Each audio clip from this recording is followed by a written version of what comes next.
lost what he brought me, and oh, his love for me, oh, his love for me.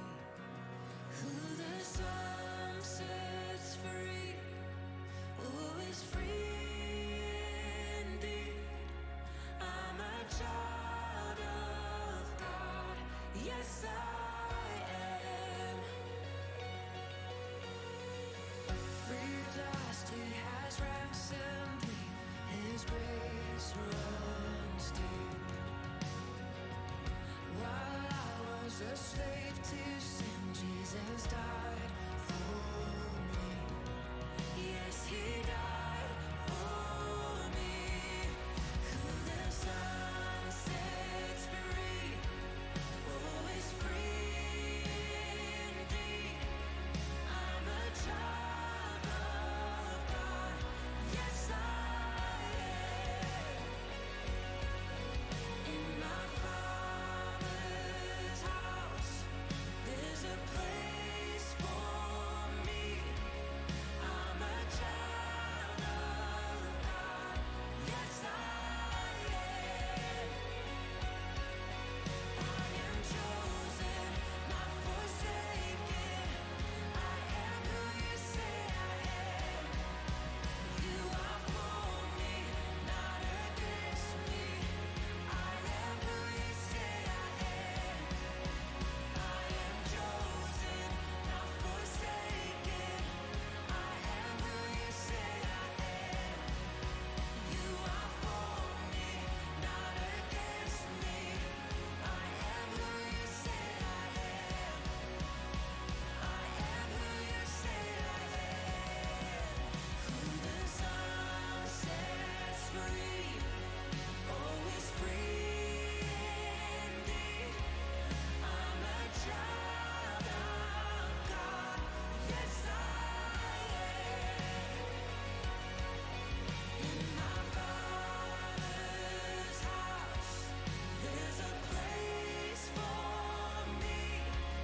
I'm a child of God, yes I am. In my Father's house, there's a place for me. I'm a child of God, yes I am.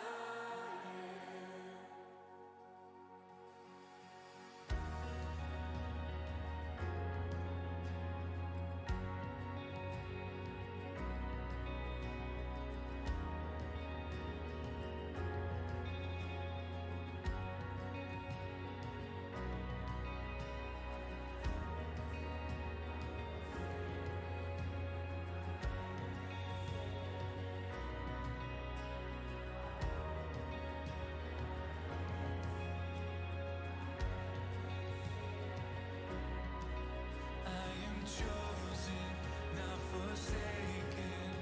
I am who you say I am.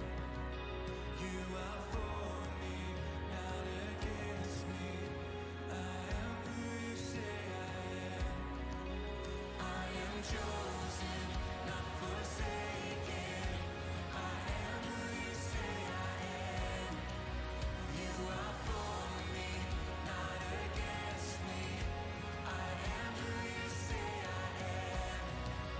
I am chosen, not forsaken. I am who you say I am. You are for me, not against me. I am who you say I am. All right, we're going to get started here in just a moment. If you're still in the lobby, make your way in. Yeah, it'll be here.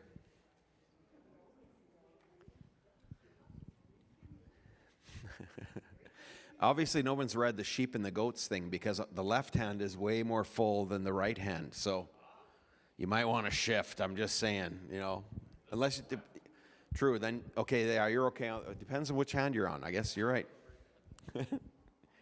Awesome.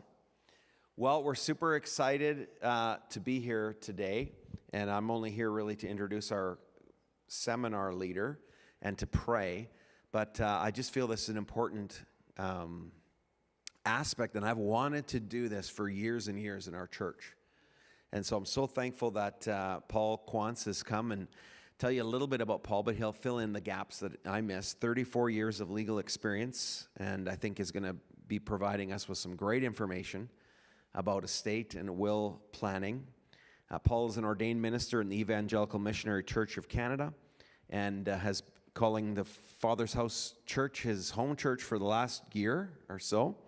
And, I'm so excited that he's here to provide us with some great legal expertise. And we're also thankful that Paul has been teaching a biblical foundations course in our church to people. And so just a great person. We're so thankful for you, Paul, that you're here and part of this church family, and is so excited about what you're going to share tonight. So let's give Paul a great hand. Amen. Well, let's pray, and then we're going to turn him loose to begin to share. If you need pens, I encourage taking notes. Some of you are note takers on your phones. There are pens over here if you need one. Paul will explain. There's some paperwork and stuff that he will give to you at the end, but I encourage you to take notes. If you need paper, I can go get you some paper, but whatever you need, let me know, okay? So, Father, we just thank you for today. We thank you for Paul. We bless him with strength and with your great power and purpose flowing in and through him, Father God. Lord Jesus, cause your Spirit to rest upon him and upon us, and give us insight and wisdom and grace to see how important what we're going to be talking about is and how it can help us in our futures. In Christ's name, amen. Paul, take it away.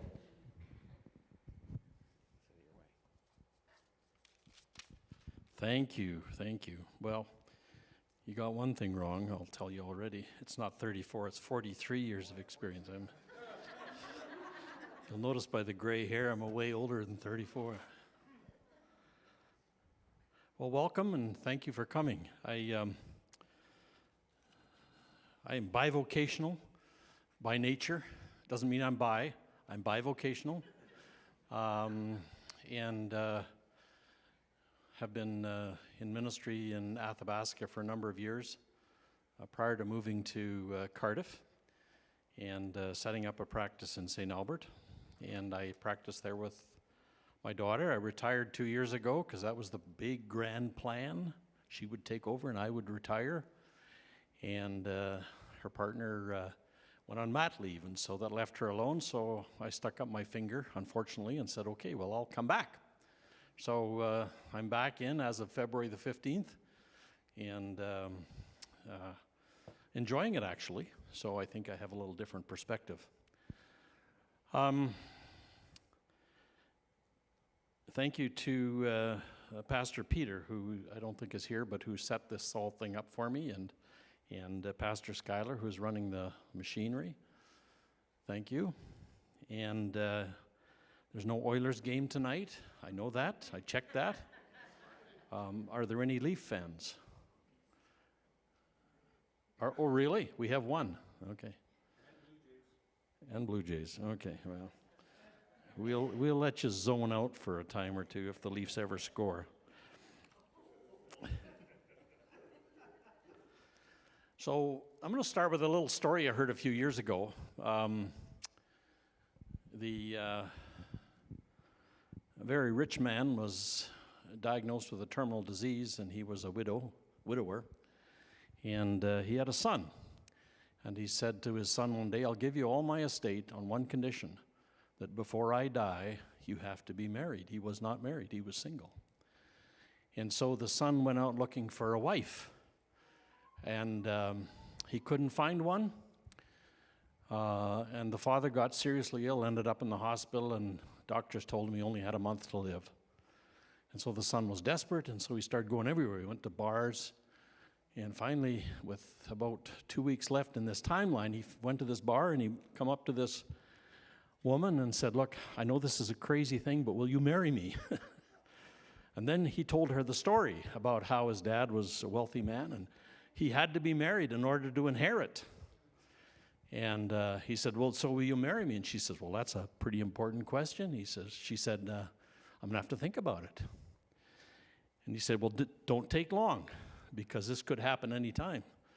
And so he never saw her. And after a while, his father passed away, and he was without a wife, and went to the funeral, and at the graveside, there was this woman dressed in black. And he looked at her and he says, "What are you doing here?" She says, "Well, I'm grieving the loss of my husband. I'm your new stepmom." Which the moral of the tale is that women are a lot better at estate planning than men. In the world of wills and estates, there's such a variety of situations. Tonight I'm not going to give you the whole load. It takes many years, law school and doing this in order to get the whole load. And so we're going to take sort of a 30,000-foot view of wills. And at the end, I'll ask you if you have any questions, that they be more general in nature. If you've got specific circumstances or, that would need some specific advice, I would ask you to wait till after, and I'll take as many of those questions as I can afterwards, but in private, okay? So we don't want anybody to go gossiping because they heard something at a will session. So we'll give you that opportunity, but more general questions of what were the materials going to be. And also, because of what you hear tonight, I must warn you that it's sort of a sample, and your particular circumstances may not fit the picture that I paint here tonight. So as many people as there are here, there's different circumstances, and so I don't want you going home and writing up your own will because of what you learned here, okay? Will law is provincial, meaning that the Alberta wills law is unique to Alberta, although many of the provinces, the western provinces particularly, have done their best to combine or to agree on what the law would be. It is Alberta law that I'm going to be talking about tonight. And if you've got property, or say you got land in BC or Arizona or wherever you have land in the world, those parts of your estate will be dealt with according to the law of where the land is situate. Okay, so I just want to, and it makes a difference because there are some differences. You will need and may need the advice of a tax accountant, and in some complicated estates, you may need the advice of a tax lawyer even. So taxes are very much a part of, the certain things in life are death and taxes. And in that order, though we don't have estate taxes in Canada, we have taxes that are triggered by the death of a taxpayer. In other words, things like capital gains. Some of these things are triggered, and so it seems like you pay a lot of tax on your death, but it's not because it's an estate tax. If you listen to American programming, they do have estate tax in the States. We got rid of ours the year before I entered the legal profession. So since 1973 or 74, we haven't had estate tax in Canada, and that's significant. Okay, slide number 1.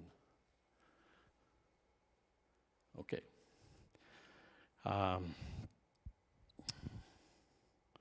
Why do I need a will?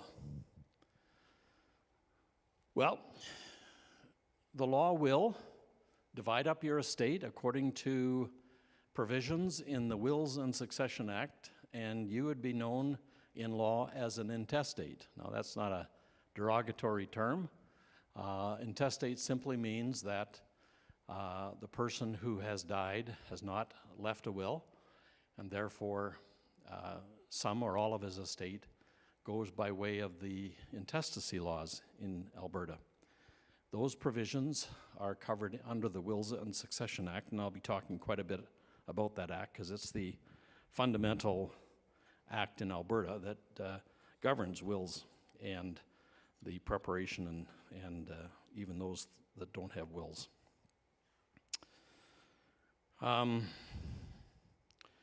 So why do you need a will? It's because you can set up certain things that you can't if you don't have a will. For instance, you can appoint who you want to administer your estate. This person used to be called an executor. In Alberta law, it's now called a personal representative.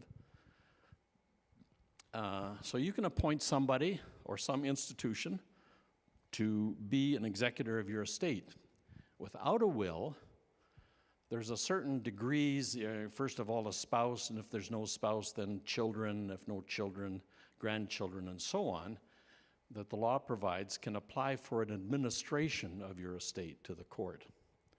The difference is that an executor or a personal representative can start acting on your estate the day you die, okay? They can, it's the executor that determines how your funeral arrangements are to be made, for instance, where you're to be buried. Not your family. If you've named the Toronto Dominion Bank as your executor, it's the Toronto Dominion Bank that determines or can determine or settle any family dispute about where you're to be buried. So an executor can operate from the point of your death. So it becomes important. How many farmers do we have here? Any farmers? Okay. Okay, a few. Like if you need to sell your cattle, an administrator doesn't have the right to sell your cattle, but an executor would. So, and make arrangements to have them cared for and that sort of thing. So the first thing of importance in doing a will is appointing a suitable personal representative, and I'll talk about what that person should, what skills they should have and that sort of thing. The second thing that in doing a will is you can set up trusts in your will. So if you've got minor children, children under the age of 18, or children under the age of 75 that aren't responsible, you can set up trusts for them. So that means that they don't get their estate portion until they reach that age that you say. And that's called a trust. Or if you don't trust your spouse not to marry some gold digger, you can set up a trust for your spouse. I was going to say your wife, but that's not necessarily true anymore. I'm old school, by the way. So for your spouse, you can have your spouse looked after for their lifetime, and then on their death, whatever's left over, the capital or undistributed income can pass to the children or whoever else you may say. So trusts are important, and there's just a number of other trusts for dependent adults, for charitable organizations and that sort of thing. Through a will, you can also give specific bequests to certain beneficiaries. So obviously the will determine how your estate is to be divided. But without a will, basically everything gets sold or liquidated, and the estate is divided according to law through funding. So in a will, you can say, okay, I want Johnny here to have my old Ford, and then Johnny will get your old Ford, and Susie will get the grand piano. Sometimes and I'm going to encourage you to, when you're considering these things, to act fairly among your children. When I first started practicing law, my partner had a situation where in those days, back in the good old days, we'll call them, farmers tended to give their farmland and their farms to their sons, and their daughters got a little bit of money from the bank account. And it turned out that the son didn't want a farm after the father's death, and he sold the farm and went to Calgary and spent all his money. And now the girls were ticked off a little, as you can imagine. So it's important to treat your children fairly, and you can do that through various instruments in a will that you can't do without a will. You can also determine an ultimate beneficiary. Now, if you're traveling, if you've got a young family, you're traveling together, flying together, that sort of thing, it's possible, not likely, but it's possible to have a common disaster that wipes out the whole family. Now who gets your estate? And you can determine that through a will. And you can grant certain powers under your will that you won't be able to do through an administration or through an intestacy. Certain elections under the Income Tax Act have to have an executor, have to have that power in a will in order to make those elections that may be favorable. You can also do some tax planning. If your estate is fairly significant or you've got some unusual assets, you may need the assistance of your tax accountant to help you decide or help you plan your estate. Not every estate plan ends or starts and ends with a will. Sometimes there's things in corporations that need to be dealt with and so on in order to come up with an estate plan. So why do I need a will? It's just not to enrich the lawyers of the province. It's actually one of the best gifts that you can give to your family, because we've seen train wrecks of estates, and it's not pretty. So the next question is, should I do one or can I do one up myself? And yes, you can. The Wills Act provides that if you do your own will, the courts will do their best to interpret what your intentions were. And but I just have listed a number of statutory and case law things that go into doing a proper estate plan. So if you've got a good handle on those, which I doubt that many of you do, it's important to hire an expert who knows and cuts through what's important and what's not important for you. So you can do one yourself. So next slide. By doing a proper estate planning and completing a will, enduring power of attorney, and personal directive, you're looking after your family and those who are left behind, and if you wish, a beloved charity or church. It's important to think of those charities and churches that you support during your lifetime. I know I'm not going to make a particular pitch for the Father's House, but that's a good place to leave something in your will, either a specific gift or a percentage of the residue of your estate. Okay, next, what is a legal will? I'm often asked that, what does it take to actually create a will? Well, a will must be in writing. It's a written document that gives legal effect to how you wish to dispose of your property on your death and to whom. So if you plan to do a videotape of your wishes, the videotape is not a will. If you are lying in your hospital bed and you tell your favorite grandson, "Oh, son, you can have the farm. I want to give the farm to you." No matter how honest and forthright and everything you are, the farm won't pass to the grandson unless it's in writing. It has to be in writing and in compliance as to execution with the Wills and Succession Act. So some of these movies where you see where the old man is giving a video dissertation of what he wants, those are not legal wills. You can do one as long as you have a will beside it, and you can say, "No, Sonny, if you give me all this money, you got to be a good boy." You can say that, but if he gets the property in under your will, then he can do what he wants. So the will is basically a foundational document in an estate plan, and it should be done in conjunction with expert advice on estate planning, tax planning, and insurance planning.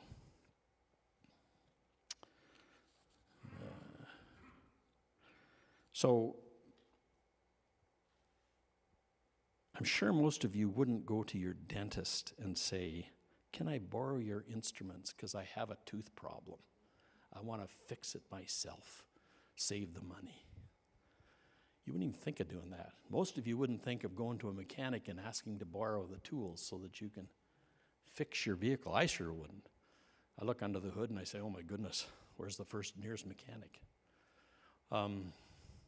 But many people look at their situation and say, I can just go down to the store and get a will kit, or get it online and I can do one and do it up, and I can tell you from experience that lawyers probably make more money handling estates that are not done properly than they ever do doing up wills. Well, that may be shocking to you, but like I say, there's a lot of things that go into estate planning and the preparation of your will that you have no idea how it affects. And your will is not the only thing that affects your estate. There's a number of other statutes, there's laws, there's family relief legislation under the Wills and Succession Act. It's called well, I call it Part 5, but it's a FMS application to the court, where if you didn't leave enough to your spouse or to a dependent child or to your minor children in your will provisions, they can make application to court to have your will varied, and so you can get more of your estate. So there's a number of different factors in that in doing a will, lawyers will take into account and come up with an estate plan. If you leave somebody out, I've seen people do that. They just forget that they had that son or daughter. Haven't visited the mom for a while and kind of forget, and so a child gets left out. So in February of 2012, the wills law was substantially amended to allow a court to rectify certain errors that were made in execution of a will or the interpretation of a will. Some have even tried, even when they present a draft that's not signed, try to present that to a court and say, oh, this is what mom intended, or this is what auntie intended. And the court can, in some jurisdictions, but not in Alberta, they can make that into a legal will. In Alberta, we've chosen to go a different way, and there's only certain circumstances under which a court would declare that to be a will, but I'm not going to get into that. So, how simple can a will be? Well, there's a tractor on the next slide. It can be handwritten. You can handwrite your will. And the reason I put the tractor there is because there's a famous case in Saskatchewan. You've heard of that? Who's heard of that? All right. Anyways, this farmer was pinned under the wheel of his tractor, and life was ebbing away, and he scrawled out a will on this tractor fender. And that was submitted to probate in Saskatchewan, and at least up until a few years ago, and I don't know where they still have it as an exhibit in the law school in Saskatoon of this tractor fender. I've seen wills drawn on the backs of cigarette packages. I've seen wills attempted to be done in a suicide note. So what a court will try to do is take your writing, and if it is of a testamentary nature, in other words, it's disposing of property on your death, and it's signed by you, they will try to make sense of it, okay, and give effect to it. As you can appreciate, there are a number of problems that will arise in that situation. The next slide is, I've drafted that as probably a very simple will. So you can see that this is Klepto Kadiddlehopper's will, and she leaves her husband Clem. You remember Clem? Who remembers Clem Kadiddlehopper? All right, now you're showing your age. It was part of a Red Skeleton sketch. He was Clem Kadiddlehopper. Anyways. So this is my last will. She writes, I revoke all previous wills. My husband, Clem Kadiddlehopper, is appointed to be my executor, and I give all my estate to him. And it's dated and it's signed, and because it's typewritten, it has to have 2 witnesses. That's what the law says, okay? So that's a very simple will. That would be effective to appoint her husband Clem as the executor of the estate and give all the estate to him. That's as simple as it can get.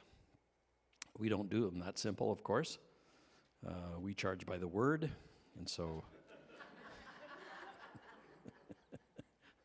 mean, if it's just a couple, him and her, do you need a will? By law, doesn't it automatically pass to the surviving spouse? well, now there's a $64,000 question. If your circumstances are as you have laid it out, yes, by intestacy, the spouse would become the administrator of the estate and would receive the estate. That's the simple answer. There's lots of circumstances where that may not happen. Okay?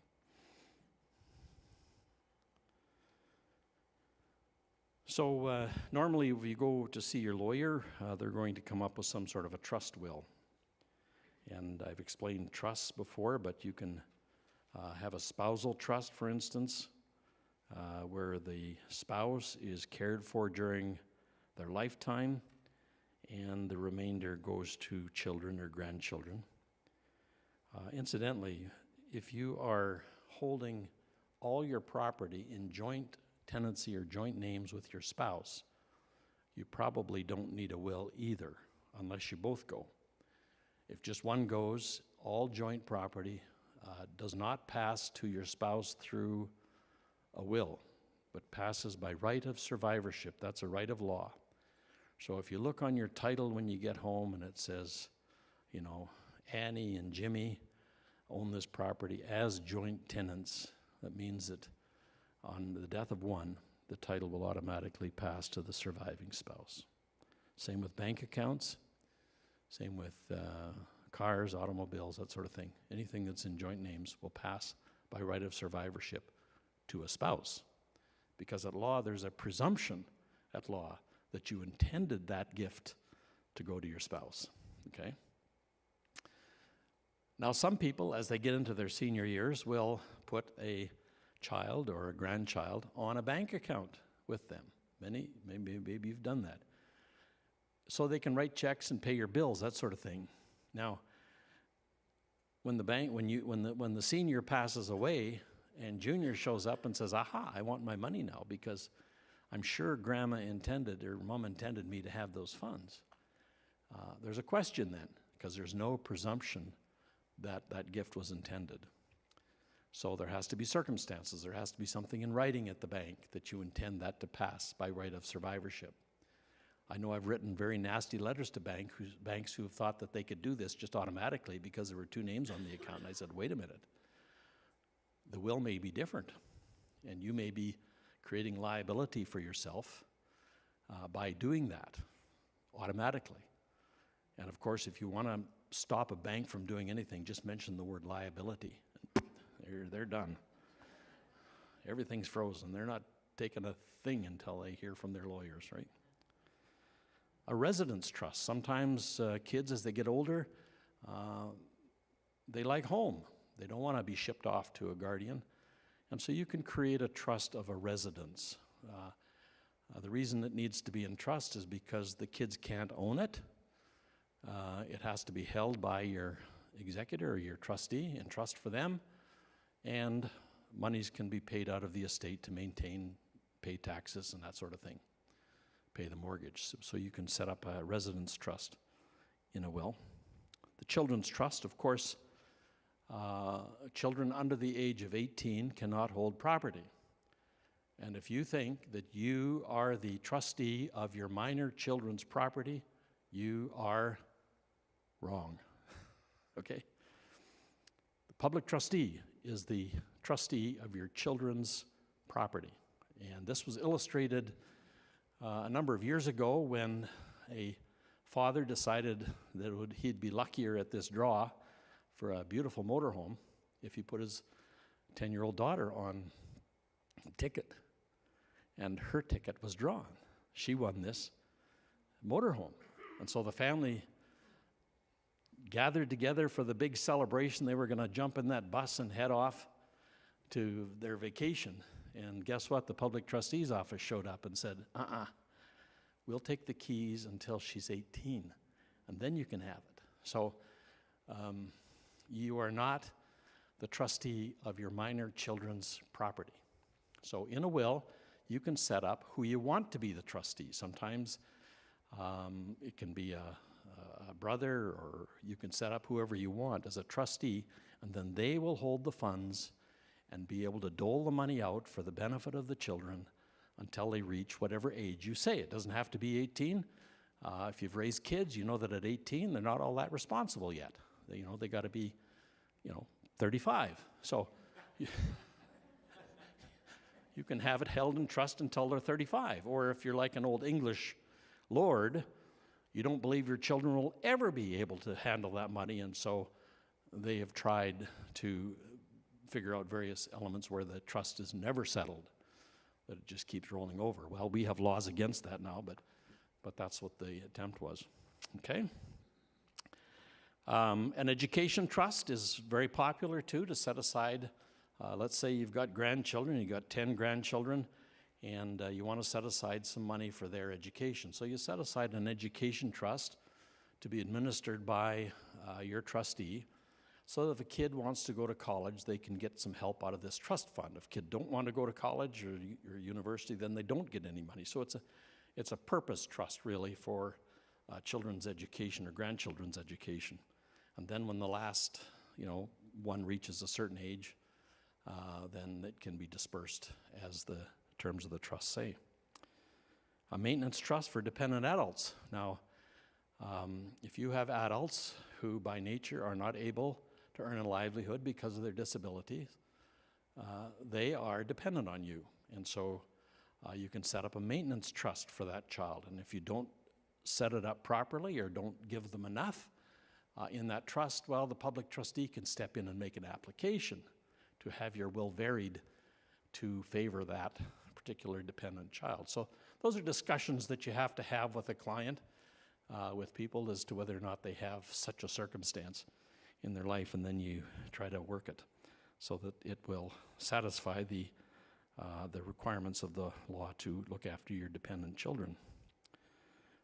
Charitable trust, again, one of the tools that we've been recommending. People say, well, I want to support these charities, but they're kind of all over the place. We often say, well, send it to this charitable trust and give them written instructions how you'd want this money to be applied. And so the state gets the tax receipt because it's a charitable organization, and then they will follow your directions as near as possible. I mean, there's some charities that go under, but as near as possible, they'll follow your wishes without having to have it in your will. Foundations, same way. Some wealthy people want to create their own foundation. Charitable foundation, as long as it meets the charitable purposes under the Income Tax Act, then they can get a receipt for donating to their own foundation, So if your name is Bill Gates, you probably want to set up a foundation, or some of those rich guys. Okay? You need capacity to make a will. So talk about old British law. The standard case for the test of capacity of somebody to make a will comes from a case called Banks versus Goodfellow in the 1800s from the House of Lords in England, and we still use that. So what is a test of capacity? So first of all, is the testator, which is the one drawing the will, are they aware of all their assets and liabilities? So like if they're way off in left wing somewhere, have no idea what they own, they likely don't have the ability or capacity to make a will. This becomes important because the argument often rises between those who would benefit if there was no will and those who benefit under a will to determine whether or not mom or dad or grandma or grandpa had the capacity to make a will. Okay, it becomes a very pertinent question. Do they know their family details and circumstances? Like, if you come to see a lawyer, they'll ask you all kinds of questions about what you own. You think they're kind of nosy, but they're trying to figure out whether or not you have testamentary capacity.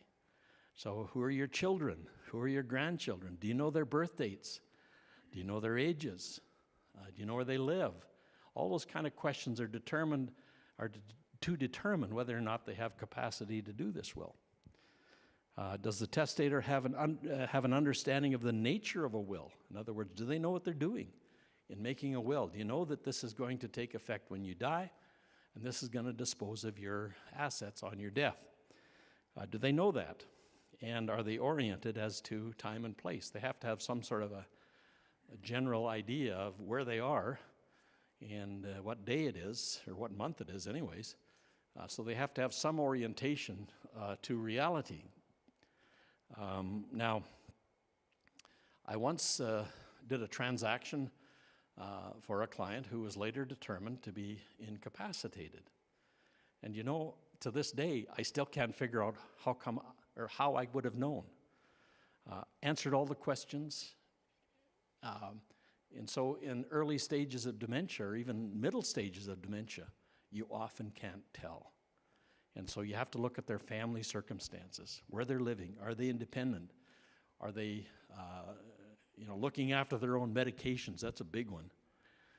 So I went to a seminar held for lawyers and for doctors and psychologists and psychiatrists in Edmonton, and I was the only lawyer there, and I was absolutely shocked at what the discussion was in the medical profession as to determination of mental capacity.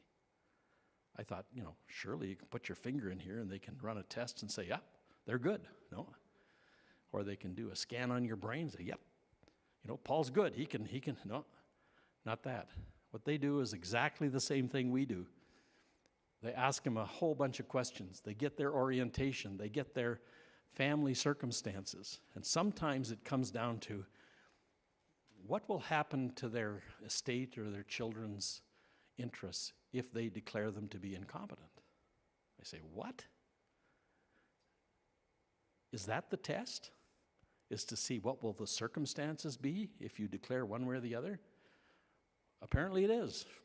So capacity is a relevant question, especially where, as I say, some will inherit under the will and some will inherit if there's no will. Then the argument rises, right? Oh, Grandma, she was crazier than an outhouse mouse, oh no, Grandma knew what she was doing. Capacity and the test for competency is important. Is there any undue influence being exerted? Now, undue influence is a legal term. And I'll give you a situation where such an undue influence is possible and likely. So Grandpa is of an old age. He still knows his stuff, and he's being cared for by this wonderful, wonderful housekeeper. And he disregards all the previous years of the children's lives, and he gives everything to his wonderful, wonderful caregiver. And in fact, she made the appointment, and she showed up with him. Now, in this land of the free, you can give your money to whomever you want, right?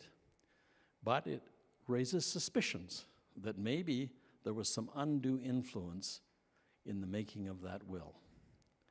Particularly, and we often run into the situation where some child or some nephew or niece will show up with the elderly person who can barely make it into the office.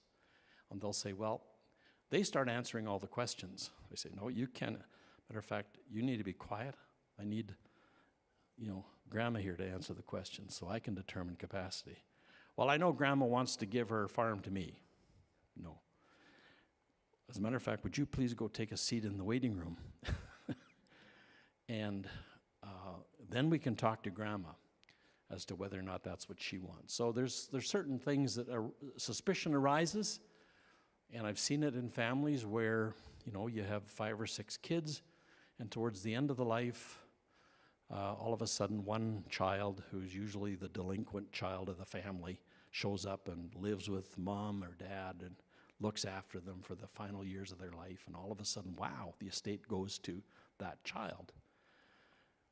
It's not that they don't have the freedom to do it, but you have to ask the question, was there undue influence in the making of that will? Now, there's influence, and then there's undue influence. Essentially, the courts will decide that it's undue influence if the person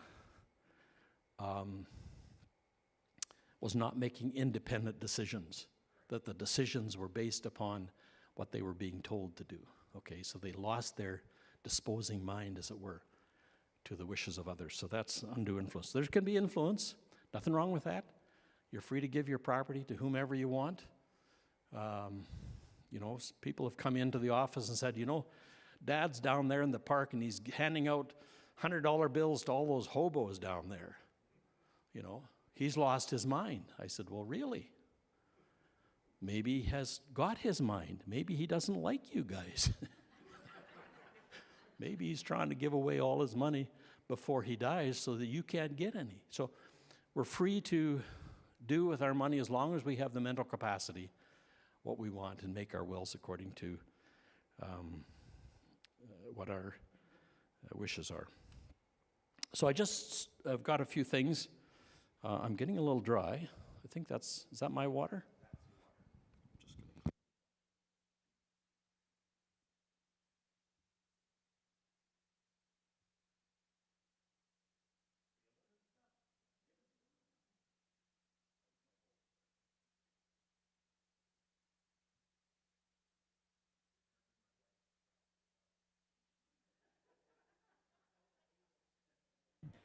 Well, in your case, Greg, we will ask her personally. We won't take your word for it. Okay. I don't know all my grandkids' birthdays and ages, but I think I have capacity. I don't know. My wife would agree with you. Yeah, what, maybe we'll take a poll here. Yeah, you know, and some people, they say, when I ask them what day of the week it is, they say, I don't know.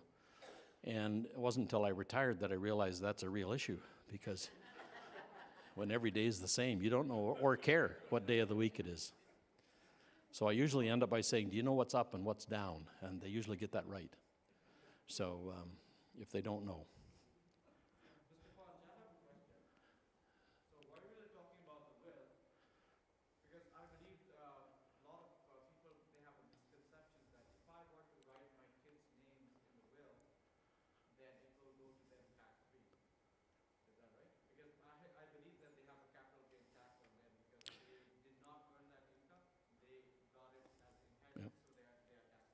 Well, you do raise an important issue in that there are taxes that are applied on your death.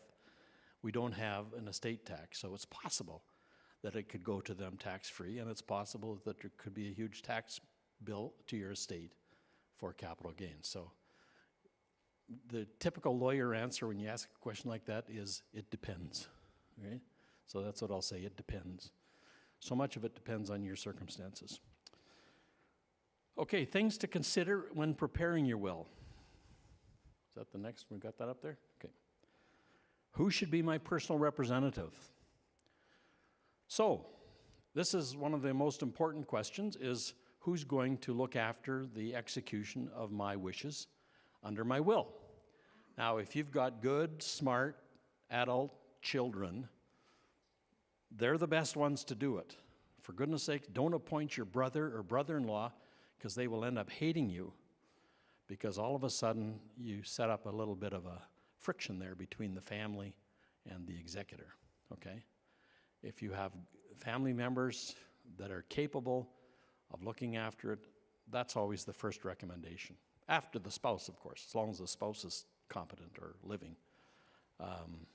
Normally a husband and wife, we let the spouse look after the estate, because they're the beneficiary. There's a lot of things that they don't have to do, because whether or not they get liable as an executor or lose money as a beneficiary, it doesn't really matter. It's one pocket or the other, right? So that's one of the reasons. Oftentimes you'll hear bankers and trust companies saying, oh, you should get the expert advice of the bank, and we should be the executor of your estate. Well, they do a wonderful job. Let me give credit to the bankers in the world. They do a wonderful job. The only problem is they take no risks, zero risks. So if there's any question of the interpretation of your estate, It's into court. Let's get a judge's order. If there's a question of taxes, let's go and get some tax accounting advice. And so it becomes quite expensive. Whereas if a beneficiary or the beneficiaries are the executors of your estate, they can take those chances, knowing that if they make a mistake as an executor, it just comes out of that pocket as opposed to the other pocket. So those are I once got a mad phone call from a banker who somebody came to him afterwards and said, you know what Quantz is telling us? He's telling us not to go to the bank to be an executor. Well, this banker phoned me up and he was foaming at the mouth, I think. And I told him why. And he wasn't happy. You can name if you have minor children, you can name a guardian. Very important.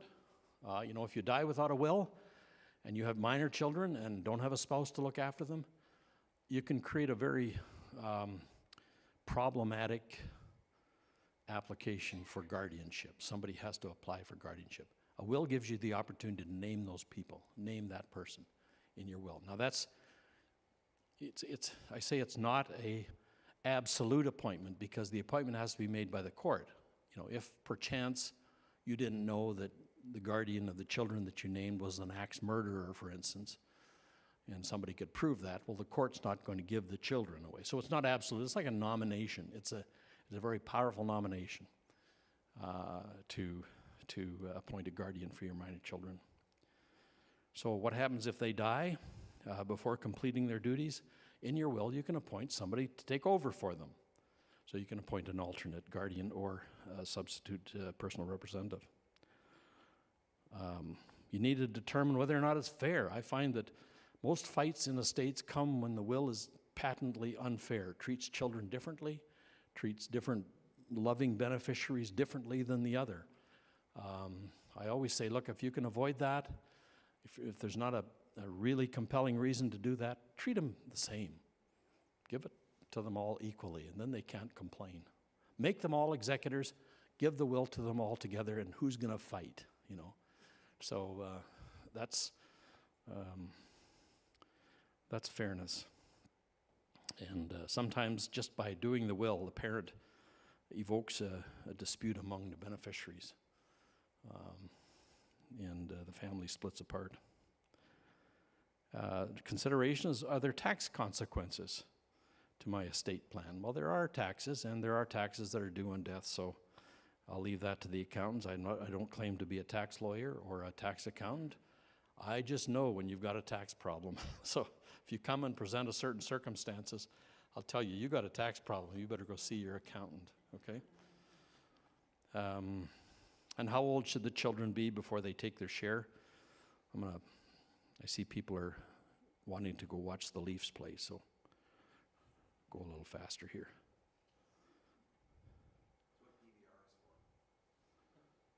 PVR? Yeah. Well, my PVR cuts it off about halfway through the third period, so you have to record the next one if you're not smart, or you get just as the final rush is heading down the ice and they're gone. Yeah. Okay, more things to consider. Do you want to give specific gifts? Normally what we would advise clients to do if they don't have any, heirlooms that they want to pass on to certain children, is just say make a list. Put the list with your will. That allows the executor to take notice of what you wanted to be done, and they will likely follow your wishes without being binding on them as executors, okay? You can even refer to a list, but as soon as the list is referred to in your will, then immediately on the application for probate, guess what? The clerk wants to see that list, all right? Because that's part of your disposition, so we just say do it clandestinely. Or some people get really inventive and they put little names under the lamps, like this lamp is to go to Jim, and this bedroom set is to go to Sally. They do it in various ways. Give a gift to a charity or a charitable cause, for sure. Do I have to give all my estate to my spouse? Well, no, you don't. You're free to do that, but if you don't give all your estate to your spouse, your spouse probably has a good application to court to get all of it or more of it. So you need to take that into consideration. So those are questions that need to be answered at the time of your discussions. If I divorce my spouse or separate from my adult interdependent partner, do I want their gifts and appointments in my will to be void? So automatically, one of the big provisions of the Wills Act, Wills and Succession Act of 2012, was that immediately upon a divorce, all appointments of personal representative, all gifts to the divorced spouse are void, okay? Didn't used to be that way. You used to have to make sure if you're going to divorce your spouse, you had to whip down to your lawyer to make sure your no good spouse was not left as the beneficiary of your estate, okay? And now it's, now you have to put it the other way. If you want your spouse to get some of the estate, then you have to say so in your will. Trusts, okay, we've already dealt with trusts, so we don't have to deal with that more. More things to consider, boy. Have I made prior advances or loans to be taken into account in my will? You know, as you get older and your kids get needier, sometimes a parent will say, well, look, you need money to buy you need down payment for your house. Here's $10,000, all right? The other kids don't get it, okay?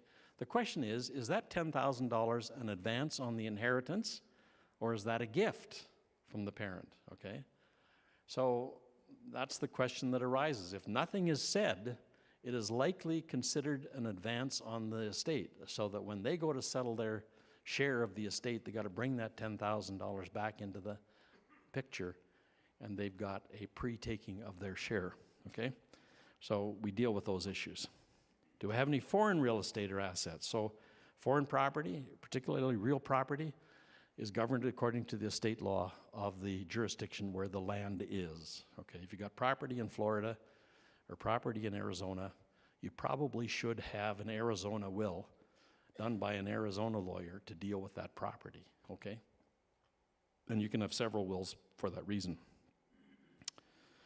The ultimate heir, again, I've covered that a bit. If we all should go in a common disaster, or you're flying together, or driving together, whatever, you're all wiped out. How do you divide this estate? Okay, that's an important consideration. And then, is there any property that I want to pass outside of my will? So you can designate beneficiaries, for instance, under a life insurance policy where it doesn't go through your estate. That's often a good thing, because if it doesn't pass through your estate, then it's not subject to any bills or unpaid liabilities that you might have. And you say, well, I don't have any debts. But let's say you're underinsured and you're the cause of an accident in which you run over the hands of your surgeon doctor, okay? And there's a $3 million judgment against you. Your insurance pays out the $1 million that everybody has, and now your estate's got a $2 million liability, okay? So you can create that situation. Okay. So that was one of my questions. If you have life insurance or RSPs, it's best to keep it out of the will? My question was going to be, if you have those kinds of things, do you include it in the will? You can. All right. There is a provision in the Wills and Succession Act that says that a designation in your will of a beneficiary of a certain life insurance policy is valid. Okay, so that it would override a decision you made 25 years ago when you bought the policy. Okay, so you can make a designation in your will on a certain life insurance policy. Okay, RSPs are a funny thing. Do you have RSPs or RIFs? Yeah. Okay. Well, here I've seen people designate in their RSP to their kids or to one of their kids, and then the other kid gets the rest of your estate. Well, if you collapse an RSP and it doesn't go to a spouse, the spouse is not, if you collapse an RSP, the government says thank you, because that becomes income in the year of your death, okay? And so we have sent enormous checks for that reason to Revenue Canada, because you're taxed at the highest taxable rate. You know, usually the RSPs are $150,000 or $300,000 or whatever. I've sent checks of $150,000 to Revenue Canada. You know, they haven't lost a dime through all that real estate, all that stuff. A spouse, if it's a spouse is a beneficiary or a spouse is the successor to that, then there's no tax until the spouse dies. But you cannot avoid tax if it's going to your children, okay?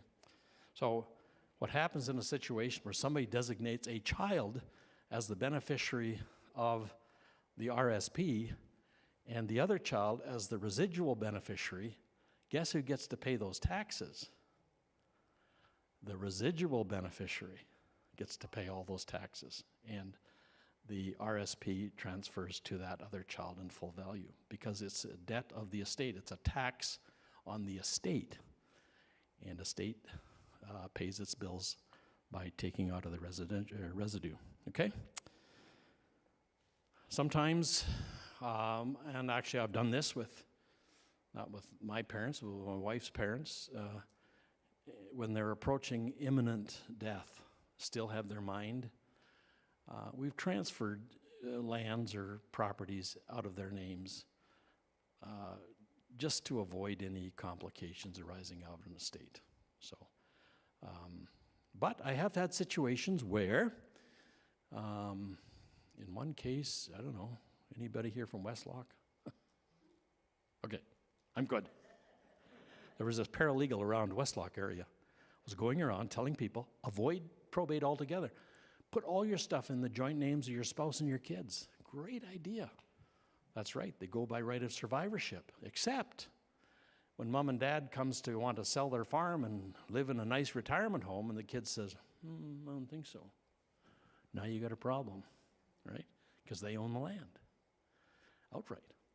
So be careful. I mean, it may be a circumstance that works fine, but be careful that you know your mind of your kids, okay?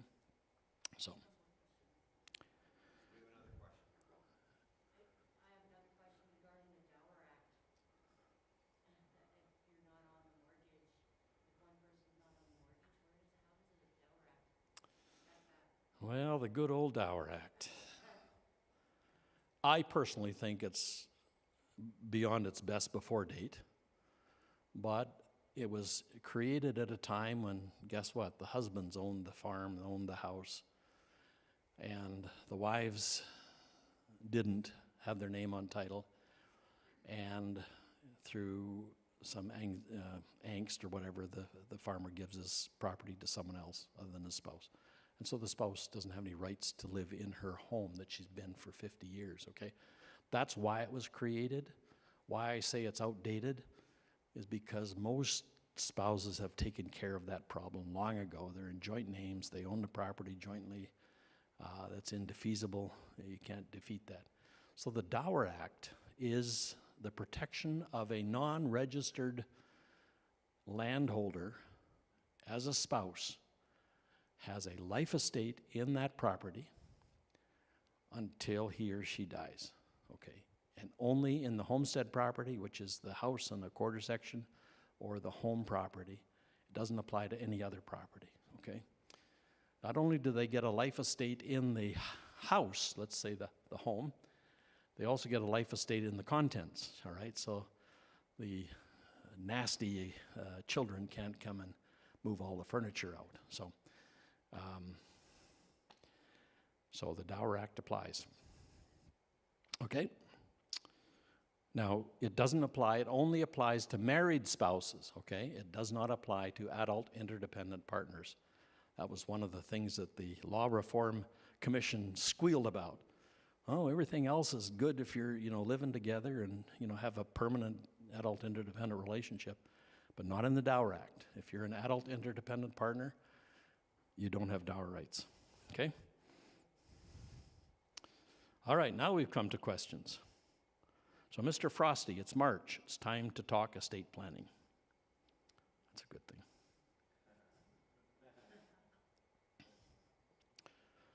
Okay, any questions? Do you want to take a break?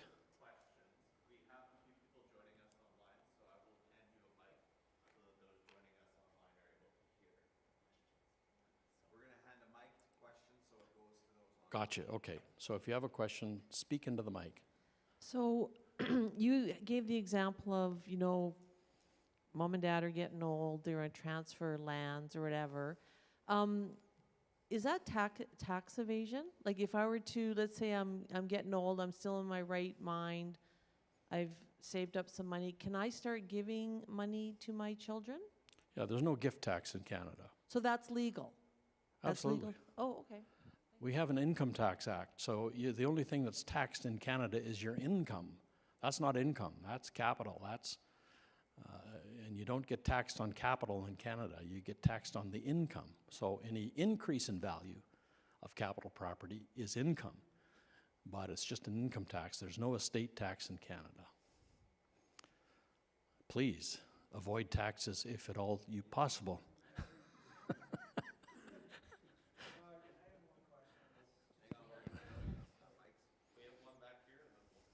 Okay.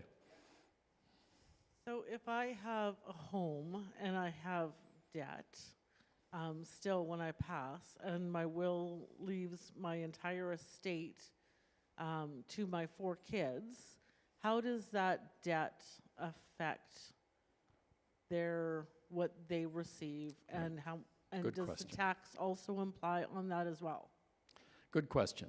The debts of your, well, the first charge against the administration or against your estate is the costs of administering your estate, okay? That's the first charge. And then the creditors get paid next, okay? So whatever creditors they are, and sometimes when you look at a client's situation, they got way more debts than assets, you say, well, there's not much point here of, you know, because your estate is going to be administered for the benefit of your creditors, all right? So creditors get paid as a priority to your beneficiaries. Now, if there is enough, normally, without any contrary intention appearing in your will, debts get paid out of the residual gift, not the specific gifts, okay? So sometimes if a person is left residual gift and specific gifts that are sort of equal in value, realize that the debts are going to come out of the residual part of your estate, okay? That's the tax problem. If your estate has a tax problem, such as the collapse of an RSP, it comes out of the residual first, and only then, if the residual is depleted, will the specific assets be sold for the payment of your creditors. And often we're asked whether or not the person administering the estate, the executor, is ever liable for those debts, and the answer is no. There's never a possibility that your executors will be liable, unless, okay, this is the old what, it depends. Unless the executors go and distribute the estate and leave the creditors unpaid, then the executor can be personally liable for those debts.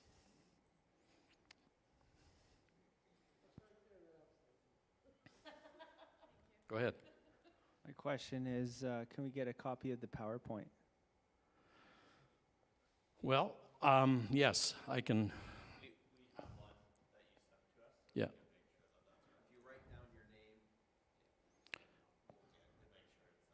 Yeah.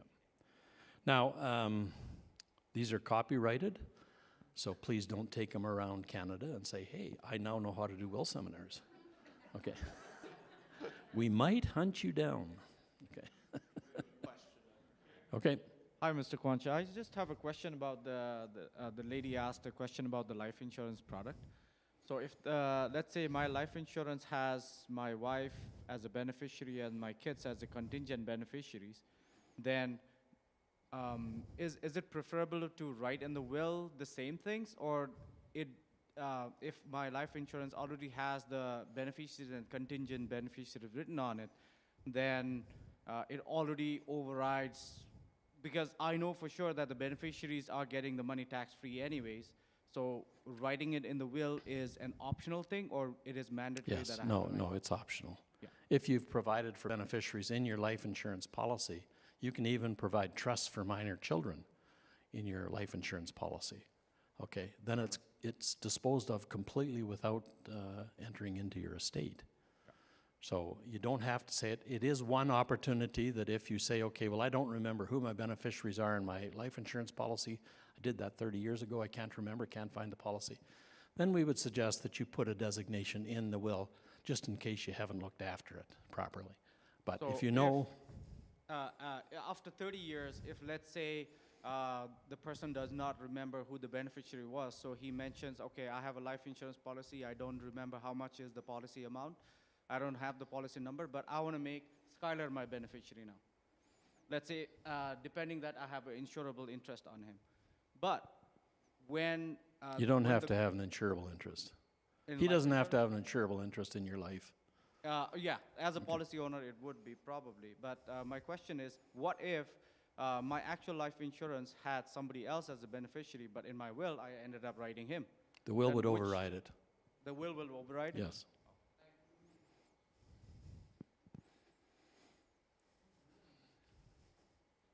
I love question and answer time. You know why? Because I have no idea what you caught and what you didn't. So this kind of tells me. I think, don't you think Pastor ought to have a question and answer time after each sermon? So that just in case we didn't get something, we could ask him.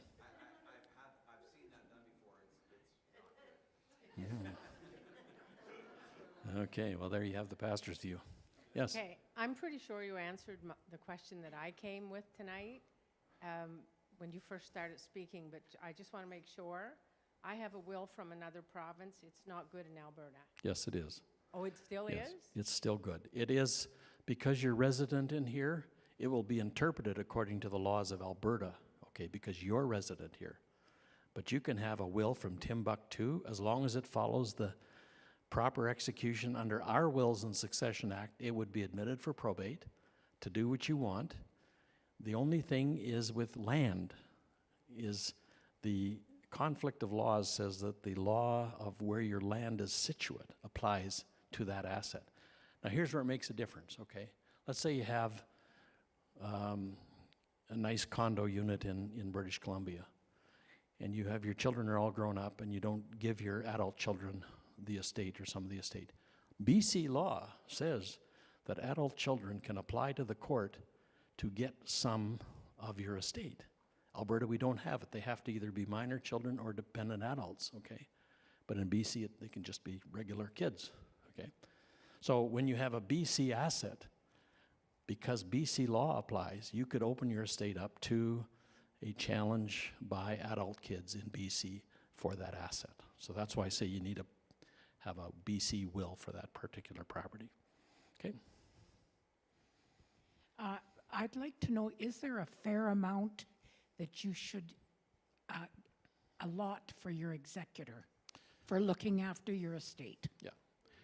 If the general thought here is that if your executors are also beneficiaries, if they're all beneficiaries and they're all executors, then you don't need to put anything. Or if your spouse is going to get all your estate, you don't need to say anything. But if you choose Uncle Charlie because he's a smart guy to do your estate and you've got grumbly children, it's best to leave them something. What is fair depends on the size of your estate. We can do it as a, often as a percentage of your estate. They are entitled by law to make an application to the court to set the amount if it can't be agreed upon between the executor and the beneficiaries. Usually we don't get that far, but yeah, I've seen cases where an executor has to go to court to get the court to establish the fee, and it's usually somewhere between 1% and 5% of the estate. I have 4 children. 2 of them are my executors. So the other 2, that's why I was asking. I think they should be given, for all their trouble, because it's a lot of work to be an executor. Yes, it is.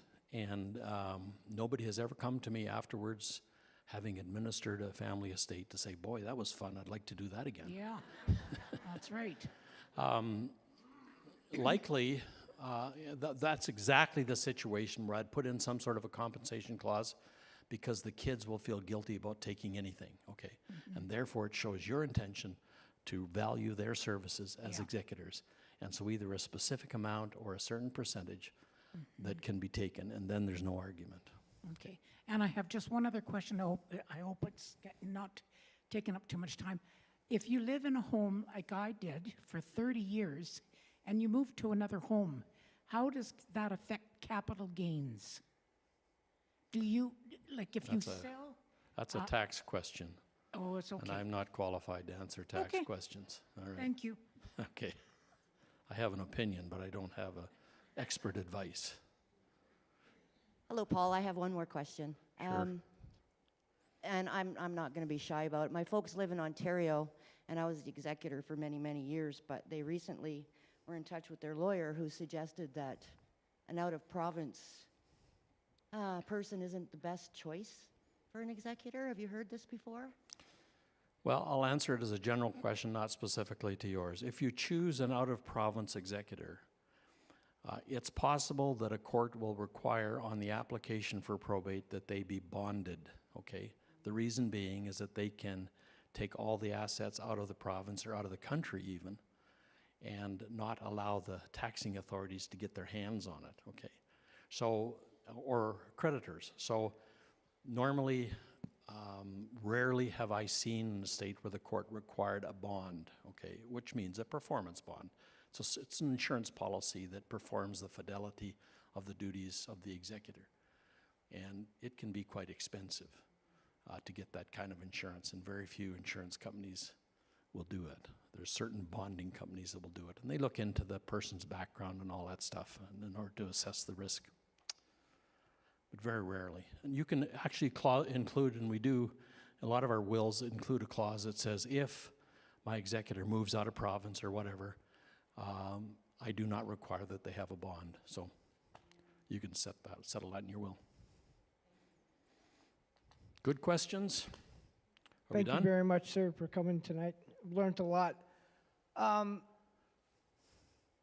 You're probably better off getting a lawyer instead of trying to do this on your own, because there is a lot of information I never even thought of.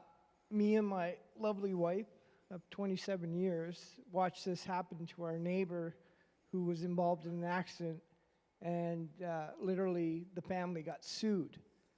They lost everything. They lost anything that was going to go to the children. And it was a horrible accident. It was an accident.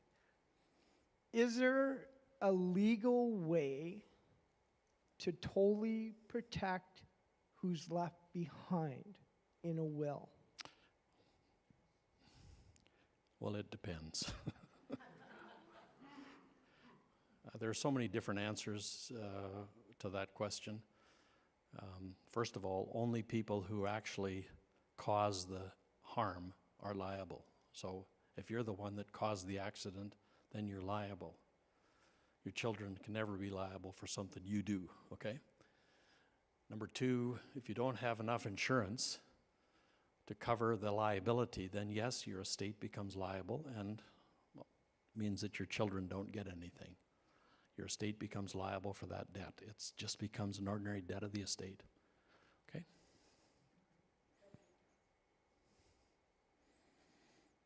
Yes, Pastor Greg. I am anxious to hear this one. Since you're setting me up for questions next time I preach, no. Basic law, basic cost of a will through a lawyer. Basic estate. Again, my answer is it depends, all right? If it's fairly straightforward and circumstantial, a will by itself is probably $500 or $600, okay? If you take 15 appointments to sort out your wishes, it's going to be more. You can appreciate that, okay? One trip to the dentist, $300. 5 trips to the dentist, $10,000, $17,000, okay. That's the way it works in our profession too, okay? We do, and if we got time, I don't know if you want to stick around. Oh, I got a few minutes yet. I will talk about enduring powers of attorney and personal directives. So usually on our estate planning, we include those documents as well in the plan. So if your instructions are fairly straightforward and we don't have too many visits, we're looking at a combined package, at least in our firm, of about $1,200. That is a mighty good investment, I'll tell you. And if you want to pay it over time, we take $20 a month. We don't really, but we go to our assistants and ask them if they're prepared to take half their salary this month, and they're not. So, good question though, because people don't know. And if somebody says, well, that's way too much. I was sitting in a seminar one time, we're doing a seminar like this, and somebody says, why do lawyers charge so much? I said, well, why do dentists charge what they do? You have no idea. Why do doctors charge what they do? You have no idea. You have no idea what goes into the making of a will or an estate plan. You have no idea. I don't go through Law 101 or Law 301 in order to advise you everything that I'm considering in doing your will. I just ask the questions and produce a will, right? It's like your doctor would roll his eyes if you said, okay, now what are you going to do in my surgery? You know, I want to know exactly everything you're going to do. You know, trust me. They don't like those questions. Okay. Mr. Quanch, Yeah. just the final question. The gentleman who mentioned, I have seen that happen to a few of the families too. Just a question about, since he talked about the insurance already. In a life insurance, let's say if I have $1 million life insurance, but by the time I passed away, I got sued, but my estate, like house, land, whatever I have, the creditors started to take the money off. But my life insurance, which had $1 million for my beneficiaries, can the creditors touch that money? No. No, right? That's one of the advantages of passing your property through a life insurance. Are you a life insurance salesman? I have studied it. Okay, guilty. I just thought those questions, they've got to be from an insurance salesman. By the way, I appreciate that if you are, and any life insurance agents here, we love working with you. Okay, all right, that's... Yes. We love working with life insurance people because they can become part of an estate plan, particularly blended families where you've got obligations to your children and obligations to your spouse. Oftentimes it's a life insurance policy that can take care of the interests of the spouse and you can pass your estate to your children. So those are, we like you guys. Do you like lawyers? Yeah, that was a little hard. Yeah, I'll note that. Okay, if there's no other questions, I'll do a short talk on enduring powers of attorney. These are things that you need to look after while you're still alive. Your will only has effect upon your death, okay? So while you're still alive but unable to manage your own affairs, that is where you use a, let me get my notes here. Enduring power of attorney. Okay. So this is a provision under the Powers of Attorney Act of Alberta that allows you to appoint someone to look after your affairs immediately, even if you're still competent, to survive an incapacity. So powers of attorney normally, as soon as you're incapable of continuing to give that authorization, come to an end. Enduring powers of attorney means the enduring part is that it survives an incompetency. So it's either immediate to survive an incompetency or springing, that it only comes into effect should you become incompetent, okay? And so it's, can be general or it can be specific, or you can make certain exclusions. If you've given some land away to a child in your will, you don't want the attorney under your power of attorney to be selling that particular property. So there's some restrictions that you can pose. Who determines capacity? This is a good one. We always used to say, well, get the doctor to say. You know, doctors, they should be able to say. But we started running into a fact where we'd ask, the person would go to the doctor and they would say, well, my doctor doesn't want to make that decision. Oh. Doctors are very reluctant to make that decision because it may embroil them in a dispute that they don't want to be part of. So what they'll tell you is, okay, what you need to do is to go to Glenrose there and get a capacity assessment, okay? Now that takes up to a year, if you're lucky, to get in there, to get a capacity assessment for your aging parent. So what we've done is say, look, we'll have the attorney, not your lawyer, but your named attorney, make the decision in consultation with the doctor, okay? So you likely know whether your spouse is bonkers or not better than your doctor does. I mean, if they think they're a vegetable when they wake up in the morning, they probably have lost it, okay? But then you can sign the authorization bringing that power of attorney into effect. So that's what we've been recommending lately. Again, the test for capacity is the same. Do they know what they're doing? Do they realize that once they sign this thing, they're giving to somebody, their family, their spouse, the right to actually go and take all their bank accounts and put the land in their names and blah, blah, blah. What they can't do legally is divide your estate, okay? I've seen people do it. They can't do it legally. That's not what a power of attorney is for. In other words, somebody gets a power of attorney and the kids all get together and say, wow, mom and dad, or dad's lost it, so let's just divide the estate, and you've got the power to change titles at land titles and sell stuff and get bank accounts. That's illegal, but I have seen it been done, okay? I'm not suggesting it, but I've seen it done, okay? Things to consider when choosing an attorney, okay? Somebody that should be close to be able to look after your affairs, time to look after your affairs, the mental acuity to look after your affairs well, business, that sort of thing. So if you've got a chartered accountant in the family, that's a good one to pick, all right, as your attorney. You don't have to choose children, but it's a good idea. Personal directive. This appoints an agent to make decisions about your personal. These are non-financial matters. There's only one type. It springs into being only if you become incompetent. So if you're incompetent, you can appoint somebody to make those final decisions for you on end-of-life decisions and do not resuscitate decisions, where you live, who you associate with, and those kind of personal decisions. So that's part of a personal directive, okay? And we can give directions in that document as to what your wishes are on the sort of the end-of-life decisions. Do you want all measures to be taken to keep you alive if you're a vegetable, or do you want them to just pull the plug and let you go home?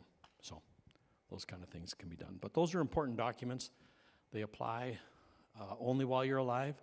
When you die, they no longer have any effect, okay? Any questions on those? Okay, we have some, hold it, gotta wait for the mic.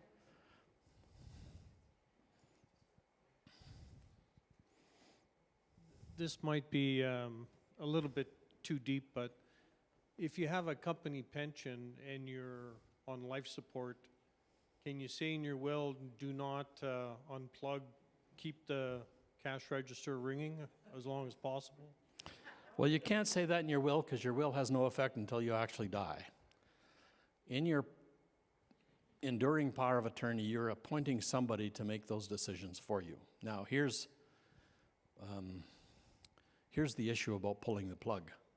If you have a term life insurance that expires at age 80 and you're 79 3/4 and you fall into this vegetative state, there's a temptation to pull the plug, okay? And the life insurance company might be interested in you not pulling the plug. So, but I've never seen a case contested on that basis, but no. You leave that decision up to the one you appoint. That's why it's important to appoint somebody that you trust. Question here? Oh, we got one question here, sorry. Skylar, I can't see, so I know what your problem is. When you're making the decision about power attorney, executor, et cetera, all these people are going to make decisions for you if you're incapacitated. Is it better to choose one of your children or to have two children so that you kind of have a balance of personalities and talents? Or is that going to cause more problems now that two people have to agree on things? So which is better, one or two? Oh, that depends. Okay. Depends on who your kids are. There is a way to resolve disputes in that situation right in the Act that says the first named, in the event of a dispute, gets to make the decision. We don't leave it up to the Act. We just say it right in there that either majority, if you have more than two, a majority applies the decision, or the first named. So it becomes important who you name first, according to the legislation. Okay? But whether or not you have two really depends on your circumstances. They have 5. Not a good idea. No, I wouldn't have 5. I wouldn't put all 5. But I'm just wondering if I should just leave it to my oldest or my 2 oldest. So the question is, if I have more than 2 children, do I select just 2 or my suggestion is not more than 2. 2 can get along fine. 3, you've got a problem, and I would limit it to those who will do a good job, that are close at hand and can have the time. Yep. They don't have to take up the job, by the way. They can refuse, and so then it's always good to ask them. Okay.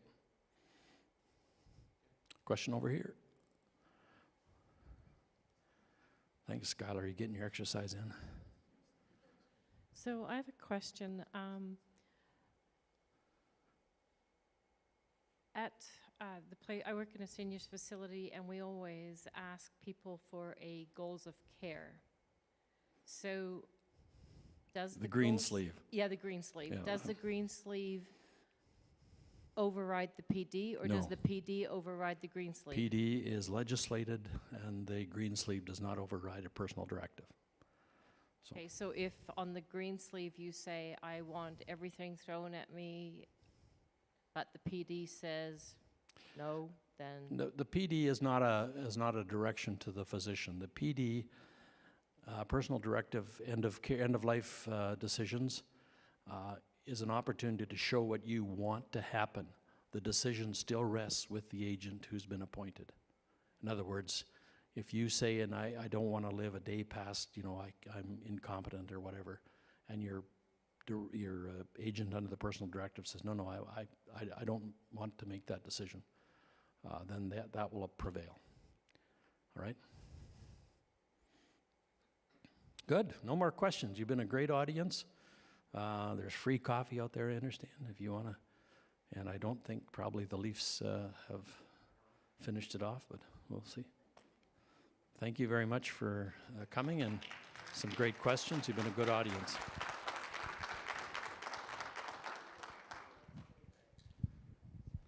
All right, thanks, Paul. You have some documents to the side, and you want to tell us a little bit about those, and I think there's a sign up as well that you have there, so tell us what that's about. Well, I was told not to make a commercial for Quant's Law, but it's posted all over the place. Anyways, there's some questionnaires there that we use in our law firm in estate planning, okay? You can pick one of those up. I only brought about 10 or 12, not assuming there would be this great crowd. If you don't get one, just sign up there, your name and your email, and I'll have my assistant email you a questionnaire, okay? They're free, no obligation. You don't have to, you can even take that questionnaire and go to some other lawyer. Just that's the information that is necessary to do your estate, and you'll see it's quite complicated. Thank you. And then there's a sign up there, and that's for if you don't have enough. Okay, gotcha. So thank you, Paul, first and foremost. We just want to say thank you for just an excellent presentation. A few things.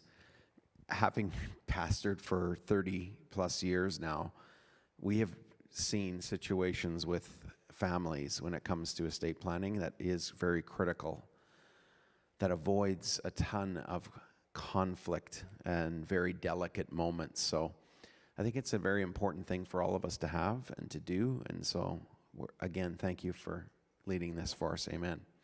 And as a pastor, I always will love questions, but never during a service, because I can barely get people to stay 30 minutes, never mind the hour and a half that would take. So it's just self-preservation.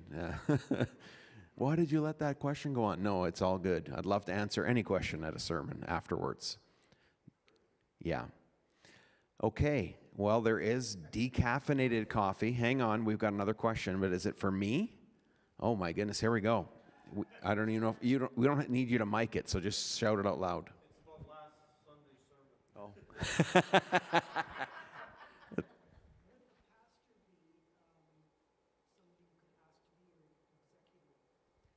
I would never ask a pastor to be your executor.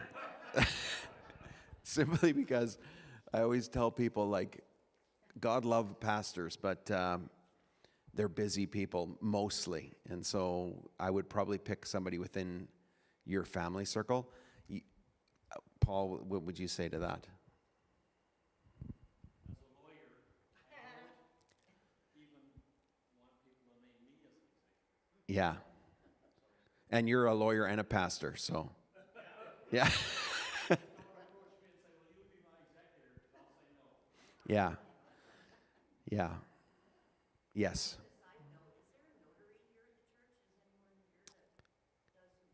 No. There is one right there. Paul Quantz. Yeah. Yeah. Yeah. Pastors are not notaries. I think they can take the course and become notaries. Is that correct? They can't. Just lawyers now. Well, there you go. See? Great questions. Okay.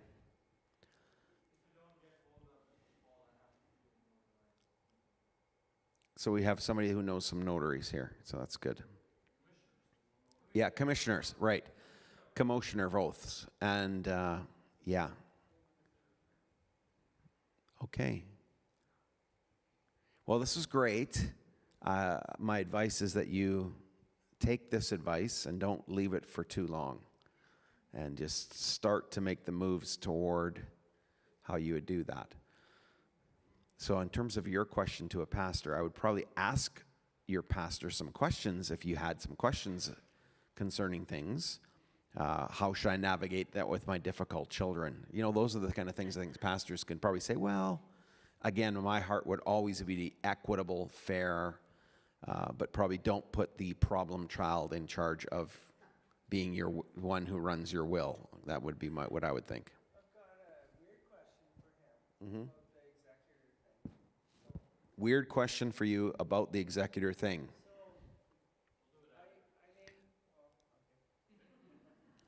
Okay, Paul just says just go talk to him after. Great. Okay, well, thank you, everybody. This is awesome. But, yeah, amen. God bless you. You don't have to run, but there is coffee and stuff like that. And we're very thankful, Paul, because this is something we wanted to do in coinciding with our financial peace plan. So this is just a great thing that I'll see. We'll probably repeat this in a year or so, just so people have the opportunity to hear again. God bless you.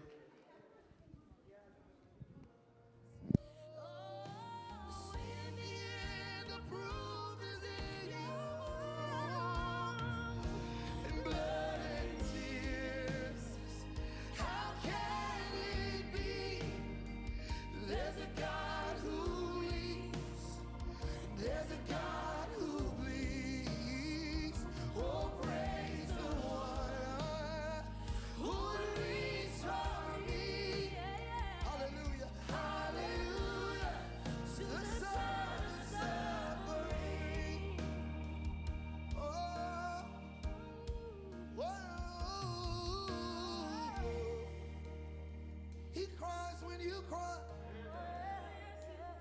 He weeps when you weep. Oh, he understands the pain. He holds every tear. Your cross, my freedom, your stripes, my healing, all praise, King Jesus, glory to God in heaven. Your love still speaking, your love still reaching, all praise, King Jesus, glory to God in heaven. Your cross, my freedom, your stripes, my healing, all praise, King Jesus, glory to God in heaven. Your blood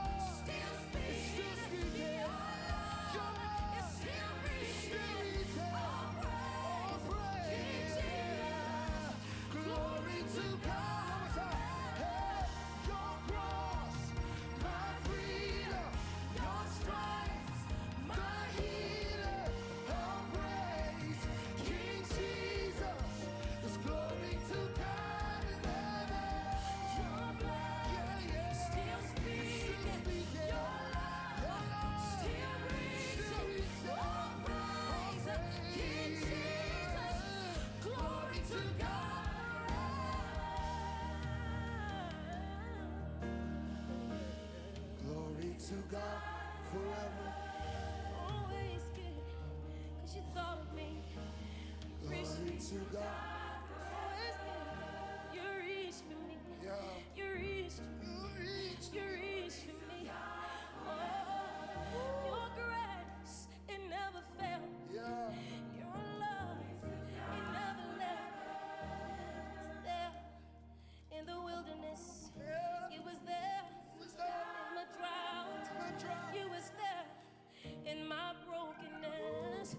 Glory to God forever. Your cross gave me freedom. Yes, Lord Jesus. Your stripes gave me healing. Yes, Lord. Your cross gave me freedom.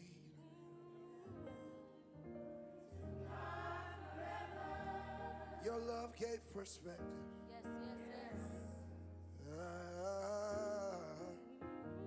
Your word spoke the truth over me. Glory to God, Lord, and to how can it be?